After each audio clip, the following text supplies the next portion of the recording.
Well, for rifle for this mountain man, so I can finish off this hand, and then I can start working on her arms and hands, and then I can start fine-tuning the horse, and it'll be pretty much done. It won't take long to get this thing finished up, so let's get busy.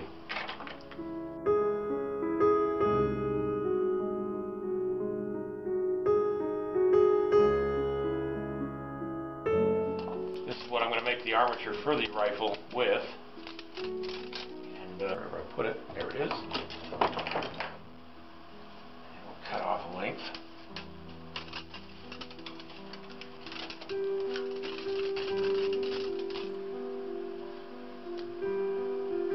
Okay, now I'm going to flatten this end.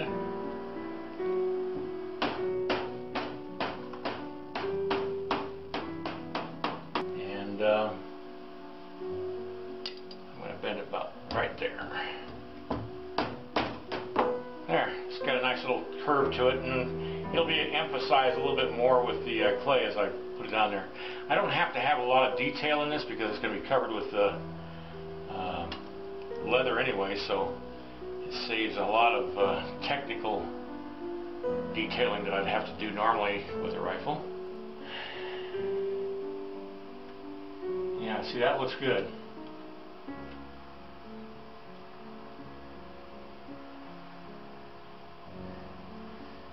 Or could bring his arm around.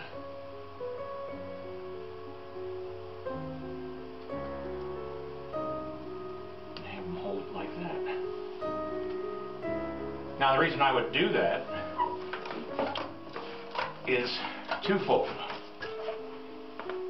If I had it sticking out there like that, that's something to bend when we're shipping it. And we don't want bent rifles, you know, things that, because bronze is soft. And it's also something to catch on. So if we put it right in his hand, right there, and the butt of the rifle like right up against his foot there, it looks good. It's not overpowering, it's not drawing your attention to the rifle and away from her. Another thing that you have to consider when you're sculpting, and it's something the Greeks came up with a long time ago, is you have to have triangles and S-curves. And there's an S-curve here coming down through his body. There's one going through the horse's head down through his leg, horse's head down through this leg, and then triangles, which is this triangle here, which is created by if you have triangles, circles, and S-curves, your sight will not be drawn away from the piece. And that's what you have to do, is you try to keep all your sight right directly on the subject. You don't want to have your eye drawn away from the piece. And so by doing this, it makes it easier for me to mount this, it makes it easier for them to cast it, and it makes it easier for us to ship it.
got the rifle sketched in. They got the sheath on it.